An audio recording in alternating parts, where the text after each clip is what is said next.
it says, now here they're talking about the managers. So do you think managers affect employees' happiness? Yes. Okay, so Every day. listen to this.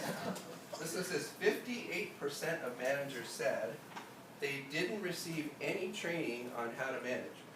0. So that might affect them, right? That's Agree. And here's an interesting one. So this talks about people leaving their companies. Only 12% of employees actually leave an organization for more money. Only 12%.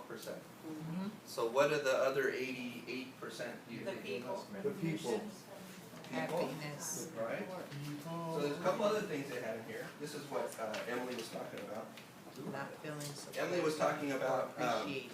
this is from the Harvard Business Review. Harvard Business Review survey reveals 58% of people say they trust strangers more than they trust their own boss. That's pretty sad. Huh? And this is from Global Study Review, said that 79% of people who quit their jobs cite lack of appreciation as their #1 reason for leaving. Was it Lack of 80%? appreciation. Appreciation is. And here's what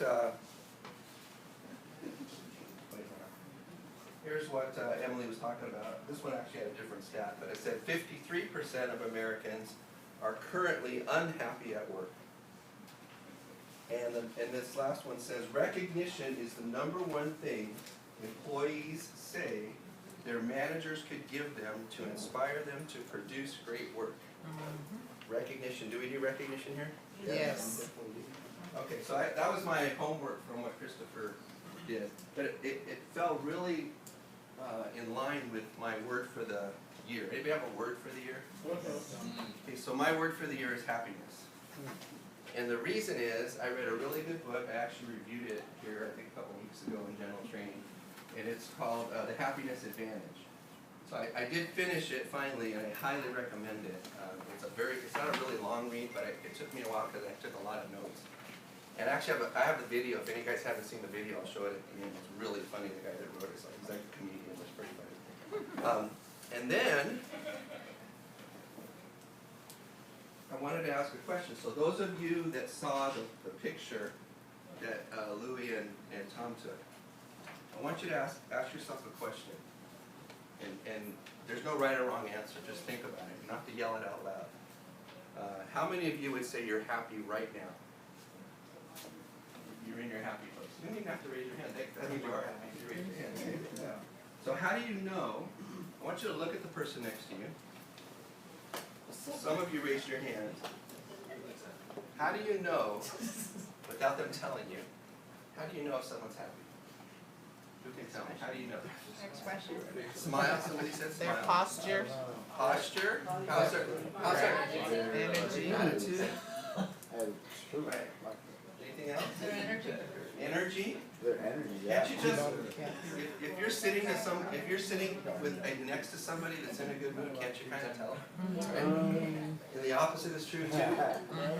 You can kind of feel like their energy positive or negative, right? Yes, positive. Positive. Thank you, William. So we're going to do an exercise. I always like audience participation. How many of you have your cell phone with you? Take it out if you have it with you. Okay? Take it out if you have it with you. And I want you to, the closest person next to you, I want you to take a picture of them. Always here for you. Hurry up, we don't have much time. Make sure you get my good side. Take a picture. It doesn't have to be anybody right next door to you, just somebody close, somebody you can see. Take a picture. Take a picture. Everybody take a picture, at least one picture. Somebody take a picture of Sean. Can somebody take a picture of Sean, please? Thank you. All right, now. Right, Sean. Some of you are kind of slow. Who needs more time? Okay. Okay, hold on. All right, now it's getting out of control. Hold on. Whoosh. Okay, so. I'm still trying to figure it out. All right. Okay. Now I want you to look at the picture. Look at the picture. Look at the picture that you took. What do you notice? What do you notice about the person? I'm sexy. No, don't show it. You don't have to show it to them. Just look at your own phone. Look at your own phone. You don't have to show it to them. They elude confidence in the way they. Confidence. Emily said confidence. What else? I think you say photo people's energy. Right. Their energy change. What do you notice about their facial expressions? Some of the people were cracking up over here just because. You gotta see the picture of Cheryl. So why is that? Why is that? Can you think of a reason? Habit. Drugs.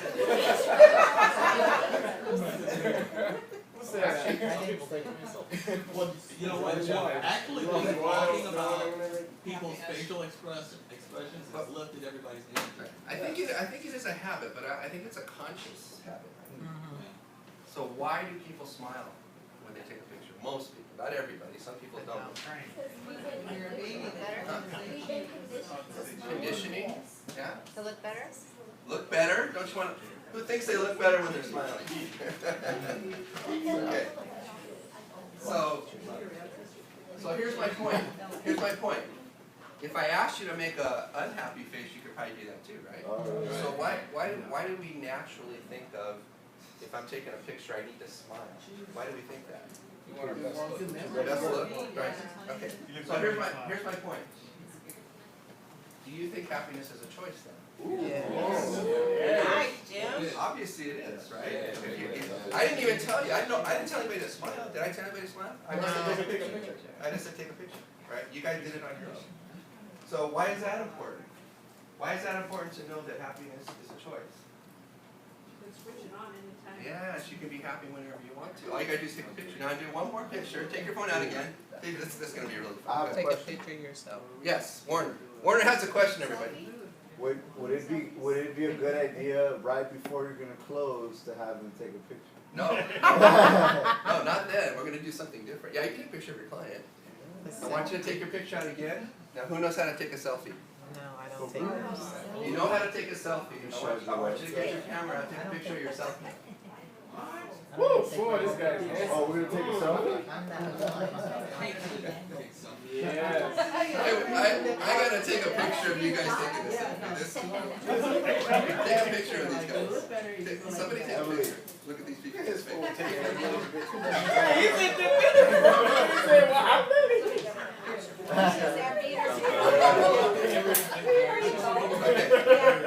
Okay, stop. Okay, you weren't supposed to have this much fun. Okay. Happiness is a choice, Now, I want you to look at that picture now. Look at that picture that you took.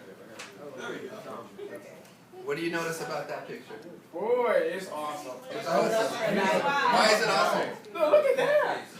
Why is it awesome though? The face, the tongue is out, the teeth is showing, the eyebrows is wide open, the nose is wide. It's awesome. The tongue is perfect. Okay. So I think How many of you smiled in your own selfie? How many of you smiled in your own selfie?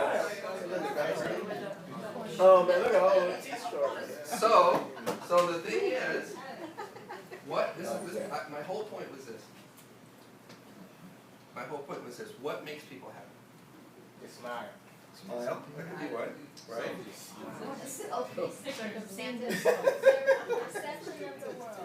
Right. Somebody said attitude earlier, right? Yeah.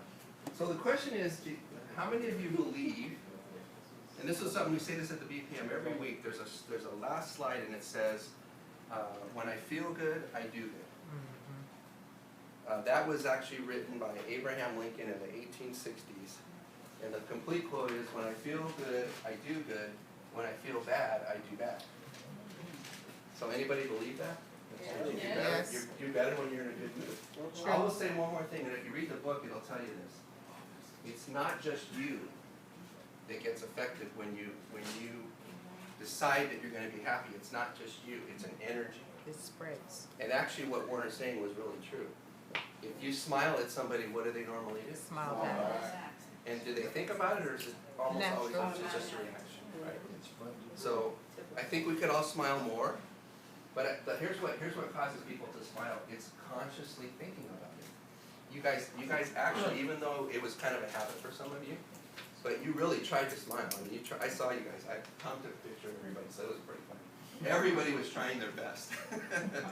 So, and that was just something just because you felt like you needed to smile because you were taking a picture. So what if you knew that if you smiled, you would have more clients? What if you knew if you smiled, you would have more people come down here and be a guest? What if you knew if you smiled, more people would interview with us and become agents? What if you knew that? Right? So the statistics are that that's true. People are highly more effective when they're in a big room. I mean, it's not even close. So the question is how can you put yourself in that state? Now, I guess you could take a selfie every time you're feeling bad. I guess you could just take a selfie, but there's other things. So and it's different for everybody. So you have to think about, what is it that makes me happy? Like, what is something I can go to? Like when I'm not feeling well, you know, maybe something's going on. Maybe I've got, you know, family situations. I've got somebody that, you know, somebody in my family is not, you know, not doing well. Everybody has that. Everybody has big families. You know, obviously the world can affect your happiness, correct? Right? So you've got to develop something, and maybe it is the selfie. I don't know. I didn't think it was going to be that successful, but maybe it is the selfie. Maybe just what you have to do, I believe, is pay attention to how you feel. And I think the easiest thing to go to is to switch to something that makes you happy. Put it on your phone. You know, Christopher has the dream board thing that you put on your phone. But I think the easiest thing to think about is, what can I think about right now? Or maybe I do have to take a picture of myself, I don't know. But what can I do right now to make myself happy if I'm not feeling happy? Because it doesn't last, unfortunately. Some of you are frowning already. I know. You went back to whatever you were thinking of. We're going to have to do the selfie thing again. Okay, anyway. Okay, so does that make sense? Yes. And I got all that out of the book. So this is, because my word is happiness, this is my screensaver. And it says, happiness is not a state to arrive at, but a manner of traveling. Happiness is not a destination. It's a travel and how you get there. In other words, you do this on purpose. It's a purposeful thing that you do. So we talked about why. And then I have one more survey that I did. And this one talks about how to make people happy, how to make yourself happy. I'm sorry. This is actually, the article is actually entitled "How do you know if you're happy?" Or what do happy people have in common? One of them is they want to share their happiness with others. When you're in a good mood, and you might not be aware of this, but when you're in a good mood, you automatically want to share that with somebody else. When you were taking pictures of each other, it was like you were sharing that with the person that you were taking the picture of. So it says here, whether it's paying someone a compliment or performing a random act of kindness. Hey, that's the Honda thing, isn't it? The Honda thing? Yeah. Aren't those successful though? Those commercials are pretty successful. See the one where the guy's tackling the guy for his student loan money? I've always wanted to tackle one of those guys with those big jobs right there. So when it's paying someone a compliment or performing a random act of kindness, when you're really happy, you want others to be happy too. Yep. Being kind to others can actually increase your overall happiness levels. How hard is it to perform a random act of kindness and just say something nice about somebody? The second thing is they don't sweat the small stuff. Focusing on what's important and not obsessing over minor annoyances. Concentrating on what goes right instead of what goes wrong. So how many of you know people that automatically start thinking whenever there's a situation, what can go wrong? Yeah. You know people like that? You don't have to tell me if you are one, but that's okay. So it's the focus. So if you know that you're looking at something and you're saying to yourself, what can go wrong? There was a great book written a long time ago. It was about a lady that sold real estate. And every time she would get close to a big sale, like the client said, okay, the paperwork actually already went through, she would worry about everything that would go wrong. And guess what happened? Most of her deals went wrong. And all she did was change it, and she started thinking of what if this thing does go through? What's gonna happen to the client? What's gonna happen to me? What's gonna happen? All of a sudden, all she did was change that. And her closing rate went up like 50%, just by doing that. In fact, you also appreciate the little things. Practicing gratitude is a key component to a happy life.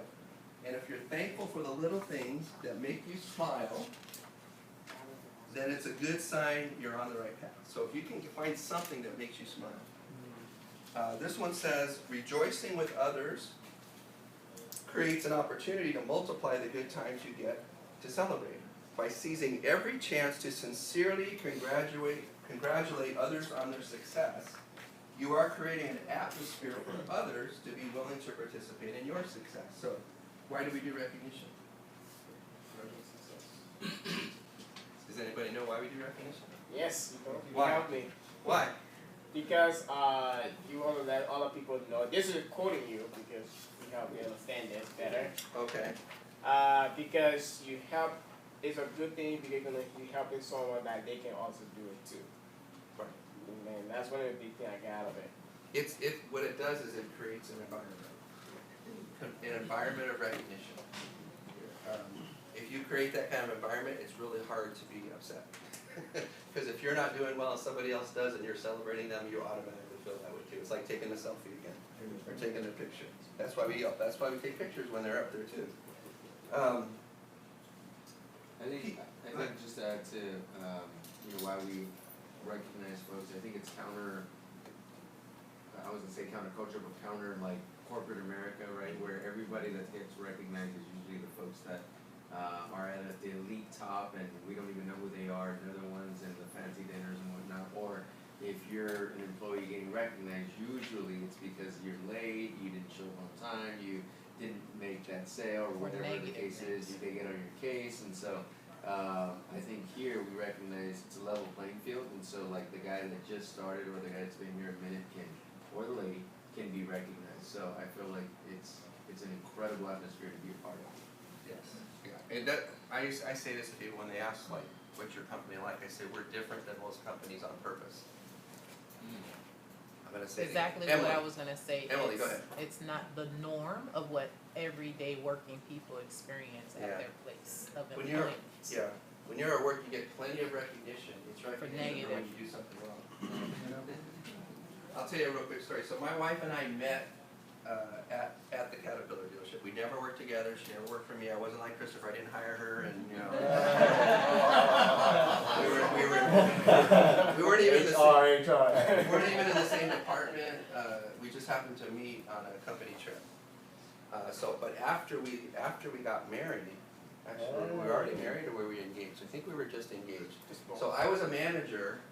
She was a, what did you call it, Louis? One of the lower level people? I said that. Well, you said there's upper level, Yeah, there's elites. executive, elites, yeah. Okay, so I guess Everyday employee. in our company, I got invited to all the, the parties and all that stuff. So one day, they had this big giant event in downtown LA.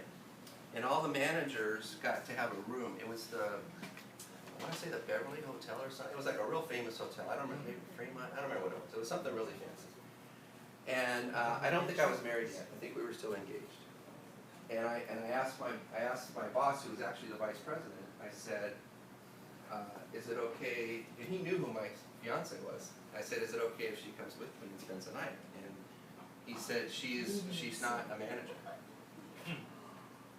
She wasn't my wife yet, so you could take your spouse." Actually, they frowned upon that. They frowned upon taking their spouses anywhere too. This was just in downtown LA, so what I did is I took her anyway. Let's go. Such a closer right there. And I didn't get in trouble for it. It was kind of funny. It was kind of an unwritten rule, I guess you'd call it. But your spouse was never invited to anything, and there wasn't that many situations where there were people dating each other. But in that case, unless you were both managers, one of you got left behind. So it says people are substantially less happy when their minds are wandering than when they are not. Oh, I'm sorry, I skipped one. Most people are at their happiest when they are focused on the current moment. So how many of you are thinking of something else besides sitting here taking notes right now? So people are substantially less happy when their minds are wandering than when they are not. So it's really hard to stay happy when your mind goes to like the newspapers or the radio or, you know, something going on in your family, right? It's harder to stay in the moment when you're not thinking about it. So you also are more happy when you're in a healthy relationship. And it says not just with your significant other. It's great to have friends, isn't it? Great to have friends that don't depress you. You all have the other kind of friends too, I know. When something is stressing you out, do you know how to calm down? How do you get yourself back to where you're not stressing out anymore? Everybody has their their own little way of doing that. The question is, do you know how to do it, and are you consistent? It is important that at the first sign of stress that you have what's called a go-to strategy. By having certain tricks like taking a break or meditating, you can think more positively and practice things like gratitude because your brain is more open to seeing the positivity around you. So when you're having stress, how many of you know when you're having stress? You all know that? Okay. You have to have a go-to strategy. It might just be walking. I know Steve's in there. Steve takes walks like almost every afternoon, right? Carol, maybe more than one. And he's not necessarily stressed, but maybe he's not stressed because he takes the walks. Right. Maybe he doesn't wait till Carol yells at him and then he goes and takes it. I mean, he might. I don't know. I don't listen, even though I'm right next door to them. I don't listen to anything they say. But I do notice at a certain time of day where he just, takes a walk. Studies have shown that practicing meditation, and you could substitute prayer for meditation because I believe that, to me, that's the same thing. Studies have shown that practicing meditation or spending a chunk of time exercising each day can not only lower your stress level, but it also will make you a more positive person. Burning off some steam, this is where your best friend comes in mind. I always think of Ricky when I think of this one. Burning off some steam with your best friend can also help reduce anxiety and increase your happiness level. Whatever your method is, if you know that it works for you in times of distress, and you use it whenever necessary in order to keep those bad vibes in check, that will keep you happy. And then I think this is the last one. Recent data has suggested that people who pursue material goods as opposed to the pursuit of emotional fulfillment tend to be less satisfied and express fewer positive emotions these days. So there's nothing wrong with money. However, money typically is not going to keep you in a good mood. Matter of fact, most people think about money. Do you think they think about happiness or do they think about stress? Stress. Most people think about stress when they think about money. They think about not having enough. 1 in 3 people at work think about money. Great. Employees. So, here's another one. Are you a glass half full or a glass half empty person? Some of you know what you are. Optimists, so an optimist would be somebody that sees the glass half full. And optimists have healthier hearts and stronger immune systems. Wow. Definitely don't want to be a glass half empty person. And then people want to surround themselves with people who make them feel good. You guys all know that. Researchers have found that if a social contact is happy, it can increase the likelihood that you're happy by 15%. If you're around happy people, it will just automatically make you more happy. Those who set themselves up for higher goals tend to be more satisfied with their lives when they keep lower expectations. And then it says, pursuing our passions just makes us feel good. And the last one, which is kind of the exercise you guys already did, it says, you know when you're happy if you say cheese a lot. Cheese. Say cheese. Cheese balls. People, so listen to this. You guys, this was such a great experiment because I noticed that was every single one of you smiled when you took your picture. People who smile in their photographs have a more positive disposition and a more extensive social network. If you can't stop grinning from ear to ear whenever there's a camera around, Warner, there's a good chance. It actually says that right here. Part of the study. There's a good chance you're actually boasting a positive disposition. So I wasn't expecting 100%, but actually most of you smiled. So last couple things I'm gonna do, I did the survey. I'm gonna, at the very end here, I'm gonna give you a couple little personal stories about the things that I do, but obviously you're gonna have to come up with your own. But since we do have time, I didn't realize we were gonna go this fast. I am gonna show the video again. I know some of you have seen it. Every time I watch this video though, it's one of those videos where I get something else out of it. And not only that, what it does, it reinforces what I read in the book, because it's kind of an overview of this guy's philosophy. How many of you remember the video that I showed a couple weeks ago? Some of you, okay, that's good. You know, it'll be very funny then if it's the first time you're seeing it. And I just realized I don't think I have it queued up here, so just. I gotta go to my meeting. So, do me a favor, if you've so far gotten something out of what we talked about this morning, could you please just stand up and let everybody know what you got out of it so far? Just randomly stand up, whoever's ready. Makes you feel good if you're smiling. Makes other people smile. If you smile at other people, they're gonna smile back at you, and that makes you even higher. Amen. Right. Thank you, Mark. Smiling will help you get through those dark times. So if you can constantly think of something happy that's happened to you and not worry about the current situation, but still want to get through it, smiling and thinking of those things will help. You have to pay attention to how you're feeling, so you just have to be aware about yourself, so that you know how you're portraying yourself to other people around you. Do you have a way of doing that there? I just smile. You just. Compliments Doesn't all cost the a time. You know what I noticed is before you go, I'll let all of you talk, but before. Does anybody remember, she's in the class right there, Paulina, she's from Russia. Yeah. We remember her when she first got here, the first day, it was only a week ago or so. She didn't smile at all. Did you notice her today? Like she was sitting in the back there. I wanted to stop her before she went in there, because I knew I was gonna talk about that, and just have her turn around and look at you guys.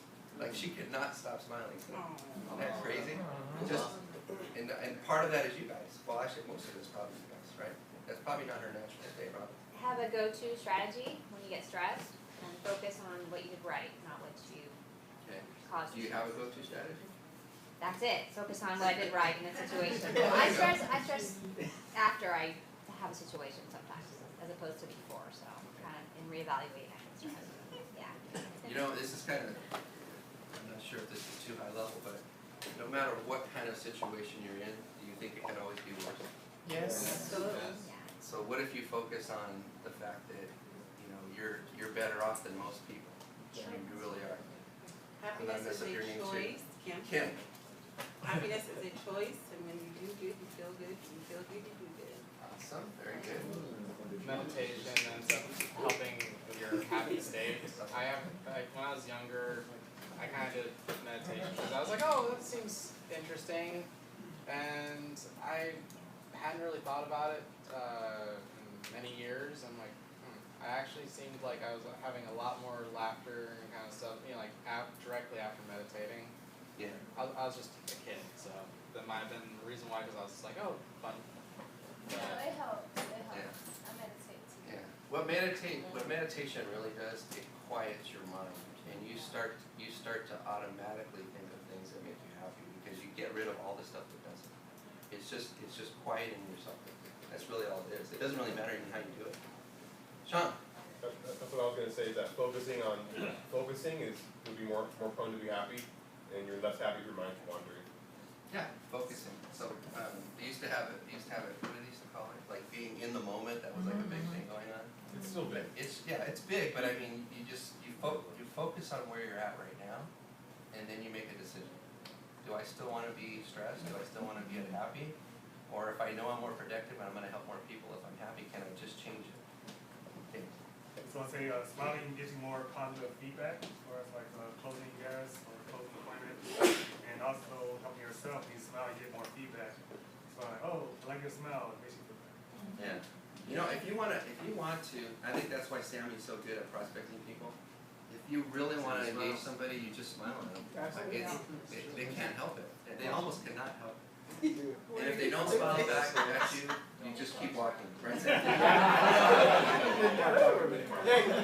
Just funny, just to see that yesterday I actually went to find a job, right?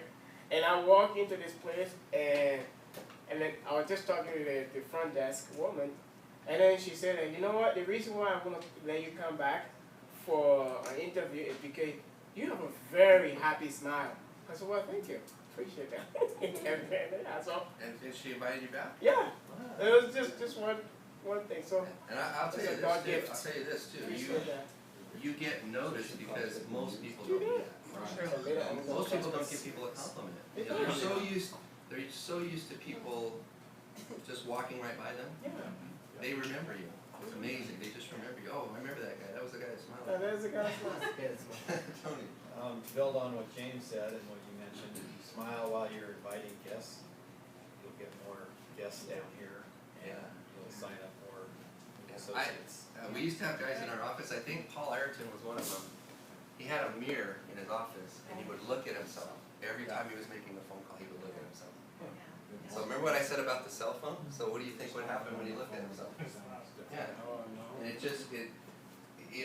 your voice gets inflected like that when you're talking to somebody.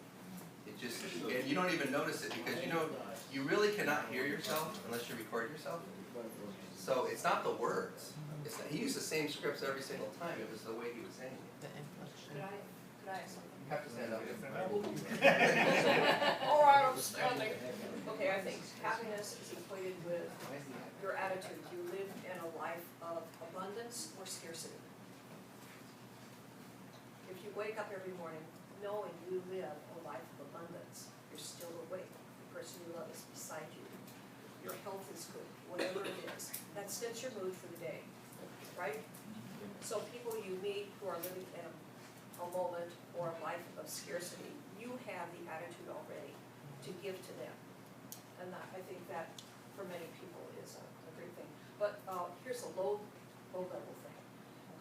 When we do appointments and it's a matchup, like with Louis yesterday, the first thing we did afterwards, and some people let it go an hour or two, immediately after the appointment, debrief. What was good about what we did? Because that's positive. And even if things went wrong, you start with the good, and then you can work on the things that need to get better. But I think that was good because we all left, not with just a smile, but feeling like we had done the right thing with a client, and that client will be Louis forever. Yeah, I want you guys to write this down. You've all heard it before. You get out of life what you focus on. If you focus on the bad things, guess what? You're going to attract more bad things. If you focus on the good things, you're going to attract more good things. That's why when we do the evaluation, there's like 25 spaces for what went good, and there's only like 3 spaces for things that need to be, that we can use to get better. Even that's not a negative statement. Those are things that we can get better at. So I'm going to show the video because it's kind of funny. You guys aren't laughing anymore, so I'm going to do this really fast. You got to pay. I'm going to make sure the volume's up because I know it's kind of low. And let's see, volume. That might be too loud, but we'll see. This guy is really funny. He should be a stand-up comedian. He's actually a book writer. It's like his 4th or 5th book. He graduated from Harvard. He's very smart, but when you hear him talk, he sounds like a comedian. He does use some big words, though.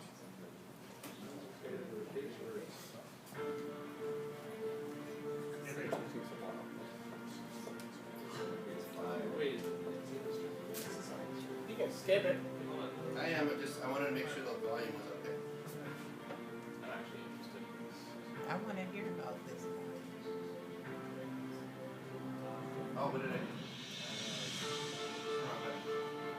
Just pack it in there so it takes Things begin to change.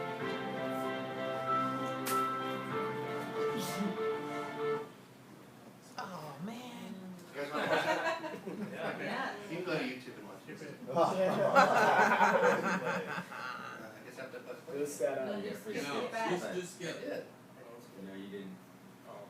I love this music.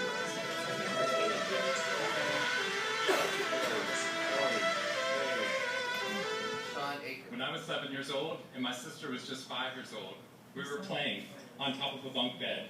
I was 2 years older than my sister at the time, I mean, I'm 2 years older than her now, but at the time that meant she had to do everything that I wanted to do, and I wanted to play war. So we were up on top of our bunk beds, and on one side of the bunk bed I had put out all my G.I. Joe soldiers and weaponry, and on the other side were all my sister's Milos and ponies and ready for a cavalry charge. There are differing accounts of what actually happened that afternoon, but since my sister is not here with us today, let me tell you the true story.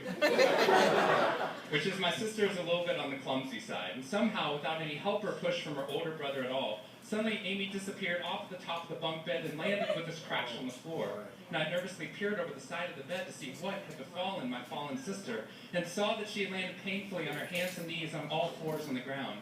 I was nervous because my parents had charged me with making sure that my sister and I played as safely and as quietly as possible. And seeing as how I had accidentally broken Amy's arm just 1 week before,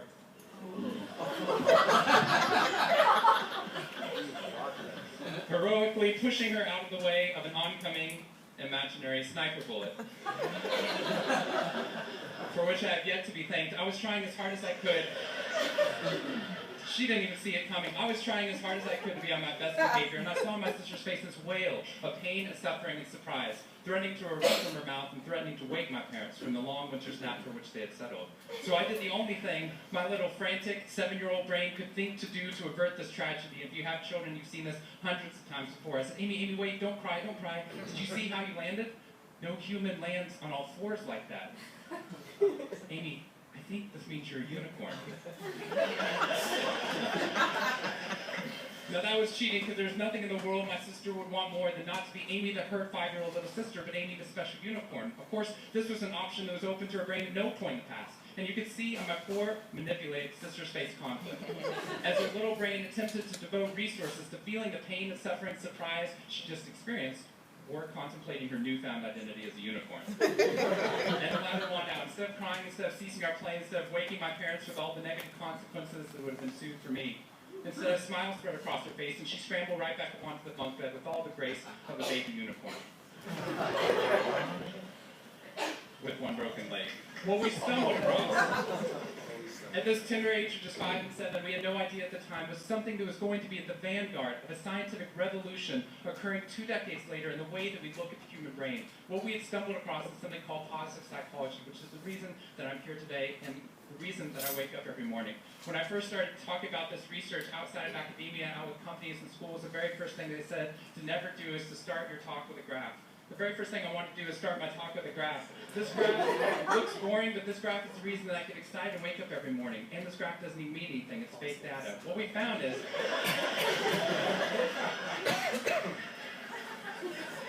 if I got this data back sitting you here in the room, I would be thrilled, because there's very clearly a trend that's going on there, and that means that I can get published, which is all that really matters.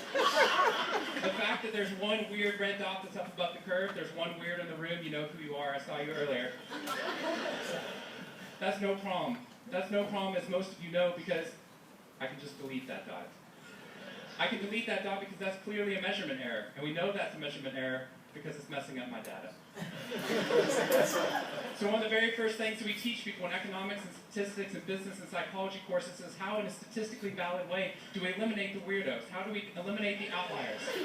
So that we can find the line of best fit, which is fantastic if I'm trying to find out how many Advil the average person should be taking, too. But if I'm interested in potential, if I'm interested in your potential, or for happiness, or productivity, or energy, or creativity, what we're doing is we're creating the cult of the average with science. If I ask a question like, how fast can a child learn how to read in a classroom? Scientists change the answer to, how fast does the average child learn how to read in that classroom? And then we tailor the class right towards the average. Now, if you fall below the average on this curve, then psychologists get thrilled, because that means you're either depressed, or you have disorder, or hopefully both. We're hoping for both, because our business model is that if you come into a therapy session with one problem, we want to make sure you leave knowing you have 10. So you'll keep coming back over and over again. Go back into your childhood if necessary, but eventually what we want to do is make you normal again. But normal is merely average. And what I posit, and what positive psychology posits, is that if we study what is merely average, we will remain merely average. So instead of deleting those positive outliers, what I intentionally do is come into a population like this one and says why. Why is it that some of you are so high above the curve in terms of your intellectual ability, athletic ability, musical ability, creativity, energy levels, your resiliency in the face of challenge, your sense of humor? Whatever it is, instead of deleting you, what I want to do is study you. Because maybe we can glean information, not just how to move people up to the average, but how we can move the entire average up at our companies and schools worldwide. The reason this graph is important to me is when I turn on the news, it seems like the majority of the information is not positive. In fact, it's negative. Most of it's about murder, corruption, diseases, natural disasters, and very quickly, my brain starts to think that's the accurate ratio of negative to positive in the world. What that's doing is creating something called the medical school syndrome, which if you know people who have been to medical school during the first year of medical training, as you read through a list of all the symptoms and diseases that could happen, suddenly you realize you have all of them. I have a brother-in-law named Bobo, which is a whole other story. Bobo married Amy the unicorn. Bobo called me on the phone Bobo's married to the from Yale Medical School. From Yale Medical School, and Bobo said, Sean, I have leprosy. Which even at Yale is extraordinarily rare. But I had no idea how to console poor Bobo because he had just gotten over an entire week of menopause. See, what we're finding is not necessarily the reality that shapes us, but the lens through which your brain views the world that shapes your reality. If we can change the lens, not only can we change your happiness, we can change every single educational and business outcome at the same time. When I applied to Harvard, I applied on a dare. I didn't expect to get in, and my family had no money for college. When I got a military scholarship 2 weeks later that allowed me to go, suddenly something that wasn't even a possibility became a reality. When I went there, I assumed everyone else would see it as a privilege as well, that they'd be excited to be there. Even if you're in a classroom full of people smarter than you, you'd be happy just to be in that classroom, which is what I felt. But what I found there is while some people experienced that, when I graduated after my 4 years and then spent the next 8 years living in the dorms with the students, Harvard asked me to. Wasn't that guy. But what happened? I was an officer at Harvard to counsel students through the difficult 4 years, and what I found in my research and my teaching is that these students, no matter how happy they were with the original success of getting into the school, 2 weeks later their brains were focused not on the privilege of being there, nor on their philosophy or their physics. Their brains focused on the competition, the workload, the hassles, the stresses, the complaints. When I first went in there, I walked through the freshman dining hall, which is where my friends from Waco, Texas, which is where I grew up. I know some of you have heard of it. When they come to visit me, they look around, they say, this freshman dining hall looks like something out of Hogwarts from the movie Harry Potter, which it does. It's Hogwarts from the movie Harry Potter, and that's Harvard. When they see this, they say, Sean, why do you waste your time studying happiness at Harvard? Seriously, what does a Harvard student possibly have to be unhappy about? Embedded within that question is the key to understanding the science of happiness. Because what that question assumes is that our external world is predictive of our happiness levels. When in reality, if I know everything about your external world, I can only predict 10% of your long-term happiness. 90% of your long-term happiness is predicted not by the external world, but by the way your brain processes the world. And if we change it, if we change our formula for happiness and success, what we can do is change the way that we can then affect reality. What we found is that only 75% of job successes, only 25% of job successes are predicted by IQ. 75% of job successes are predicted by your optimism levels, your social support, and your ability to see stress as a challenge instead of as a threat. I talked to a boarding school up in New England, probably the most prestigious boarding school, and they said, we already know that. So every year, instead of just teaching our students, we also have a wellness week, and we're so excited. Monday night, we have the world's leading expert coming in to speak about adolescent depression. Tuesday night is school violence and bullying. Wednesday night's eating disorders. Thursday night's illicit drug use. And Friday night, we're trying to decide between risky sex or happiness. I'd say that's most people's Friday nights.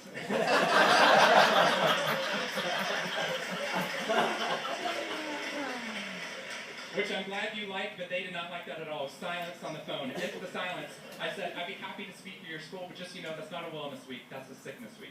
What you've done is you've outlined all the negative things that can happen, but not talked about the positive. The absence of disease is not health. Here's how we get to health. We need to reverse the formula for happiness and success. In the past 3 years, I've traveled to 45 different countries, working with schools and companies in the midst of an economic downturn. And what I found is that most companies and schools follow a formula for success, which is this. If I work harder, I'll be more successful. And if I'm more successful, then I'll be happier. That undergirds most of our parenting styles, our managing styles, the way that we motivate our behavior. And the problem is, it's scientifically broken and backwards for 2 reasons. First, every time your brain has a success, you just change the goalpost of what success looked like. You You got good grades, now you have to get better grades. You got into good school, now you have to get a better school. You got a good job, now you have to get a better job. You hit your sales target, we're going to change your sales target. And if happiness is on the opposite side of success, your brain never gets there. What we've done is we've pushed happiness over the cognitive horizon as a society. And that's because we think we have to be successful, then we'll be happier. The real problem is our brains work in the opposite order. If you can raise somebody's level of positivity in the present, then their brain experiences what we now call a happiness advantage, which is your brain at positive performs significantly better than it does at negative, neutral, or stress. Your intelligence rises, your creativity rises, your energy levels rise. In fact, what we found is that every single business outcome improves. Your brain at positive is 31% more productive than your brain at negative, neutral, or stress. You're 37% better at sales. Doctors are 19% faster, more accurate at coming up with the correct diagnosis when positive instead of negative, neutral, or stress, which means we can reverse the formula. If we can find a way of becoming positive in the present, then our brains work even more successfully, as we're able to work harder, faster, and more intelligently. What we need to be able to do is reverse this formula so we can start to see what our brains are actually capable of. Because dopamine, which floods into your system when you're positive, has two functions. Not only does it make you happier, it turns on all the learning centers in your brain, allowing you to adapt to the world in a different way. We found that there are ways you can train your brain to be able to become more positive. In just a 2-minute span of time, done for 21 days in a row, we can actually rewire your brain, allowing your brain to actually work more optimistically and more successfully.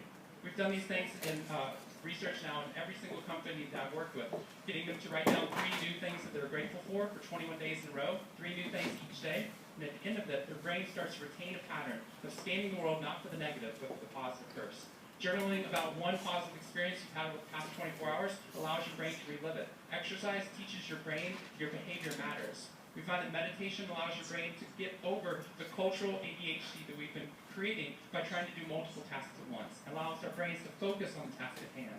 And finally, random acts of kindness or conscious acts of kindness. We get people, when they open up their inbox, to write one positive email, praising or thanking somebody in their social support network.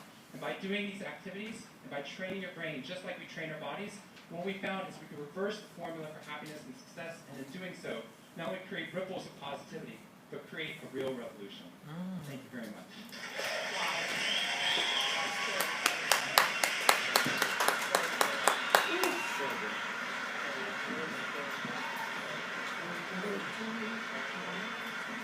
Okay, you can get it on YouTube if you just type in his name or it's Happiness Advantage, you'll see it on there. So one of the things he talked about was he called the ripple outward. And I saw Louis was trying to take a picture of that. If that's the case, I have it for you right here. I have it for you right here. I know that he did it really fast and it was kind of hard to see.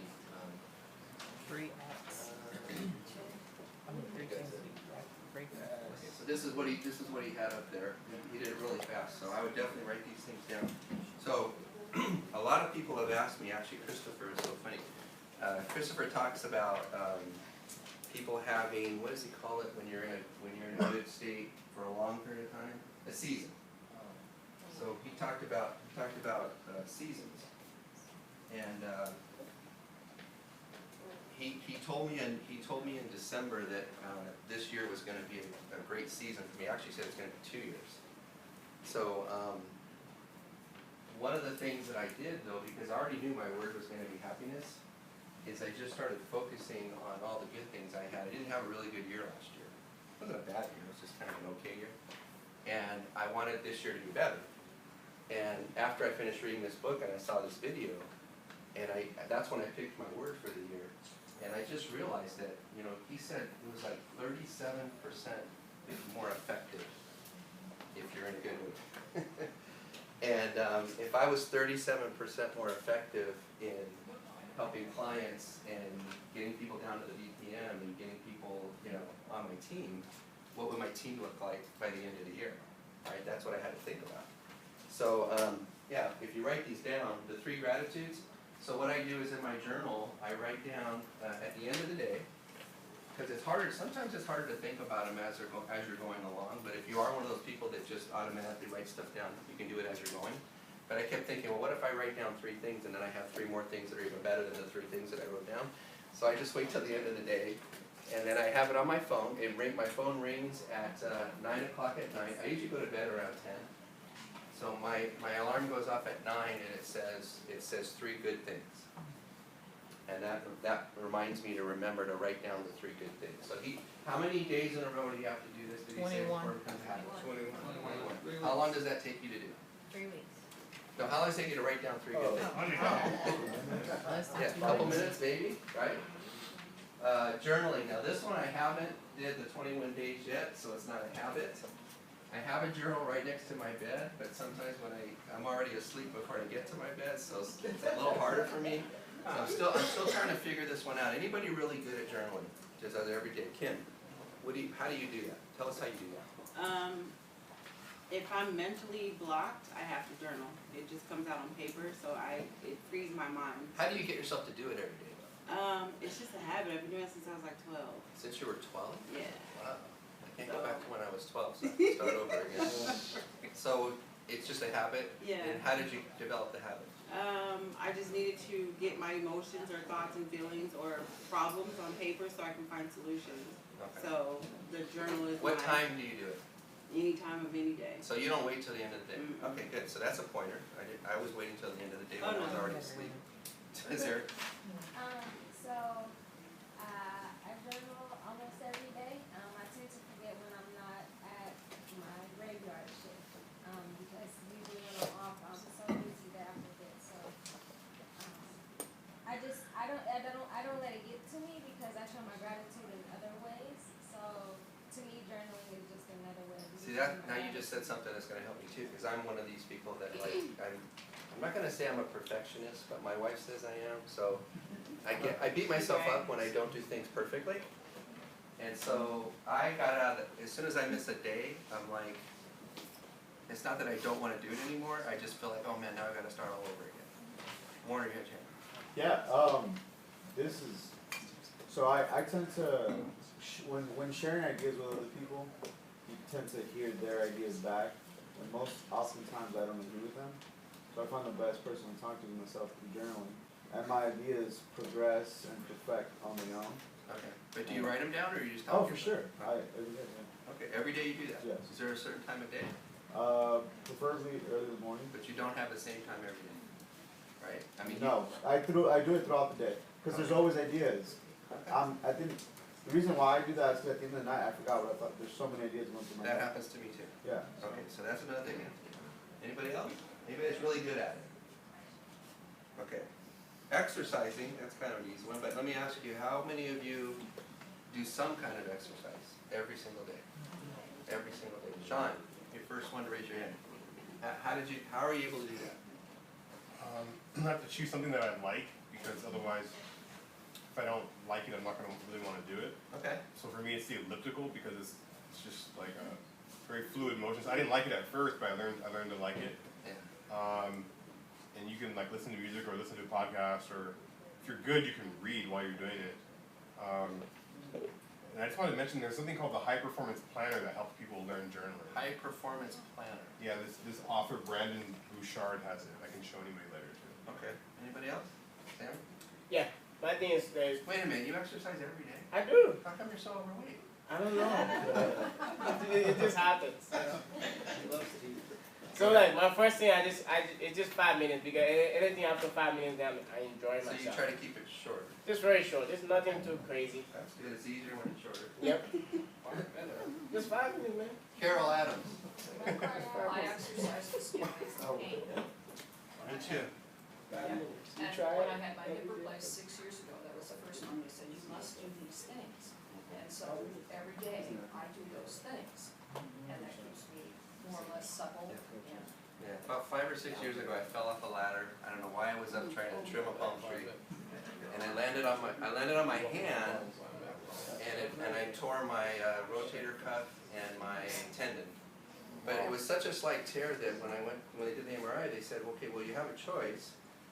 We can do surgery, and you'll be out of commission for like 3 months, or you can go to physical therapy. I think it was like 3 or 4 times a day for like 6 months, but you won't have to have surgery. And you won't miss any work, so guess which one I did?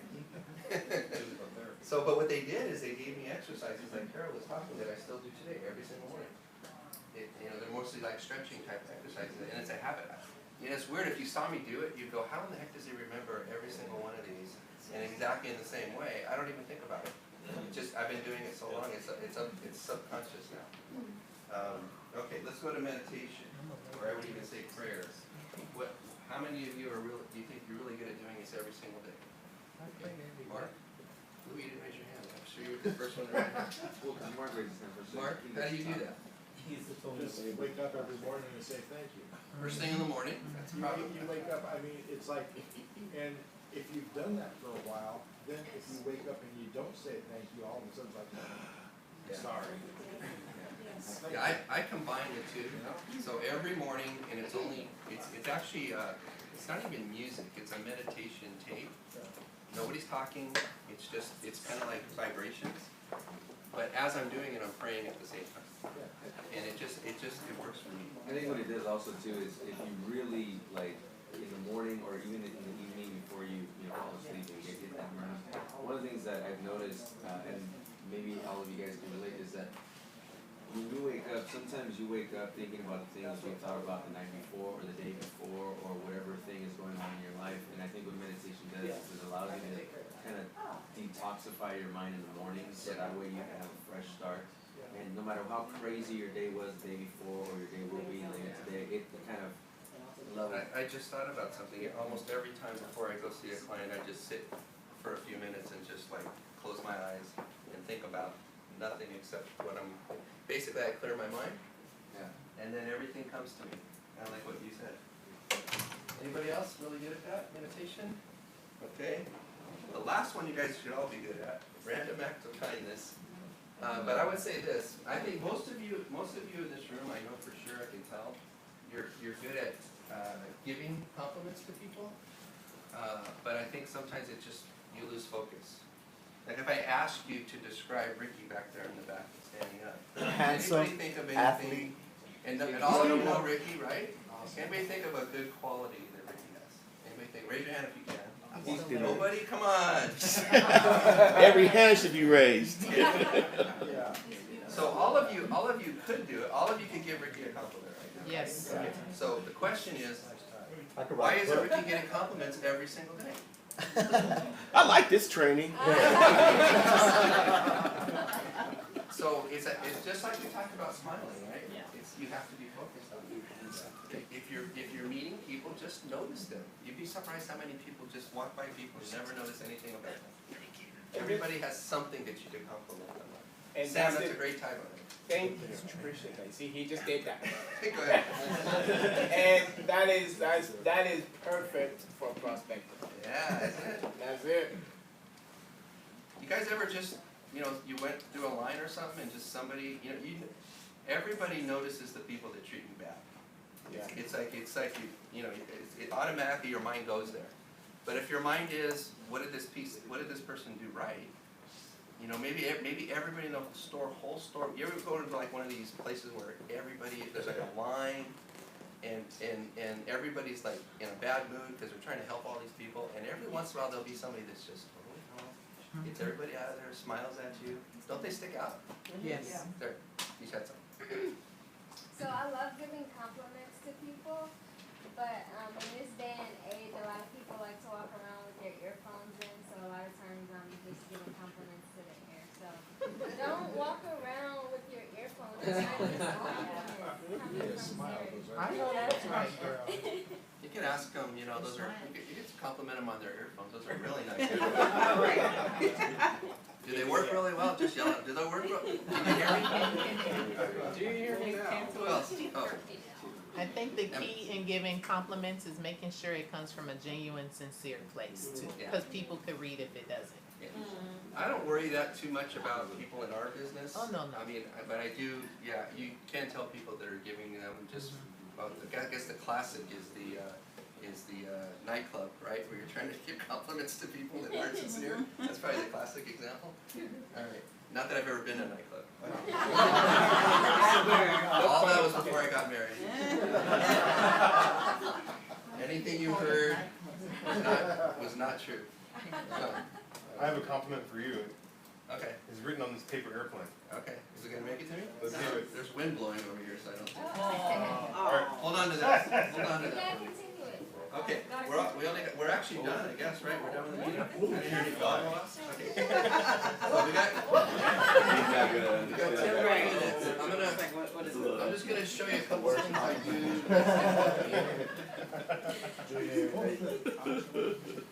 He tried, okay, he tried.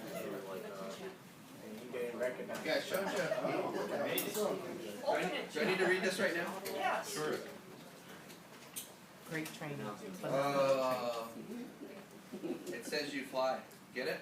Ah. It didn't say you are fly though, so that's different. Bubonics, what?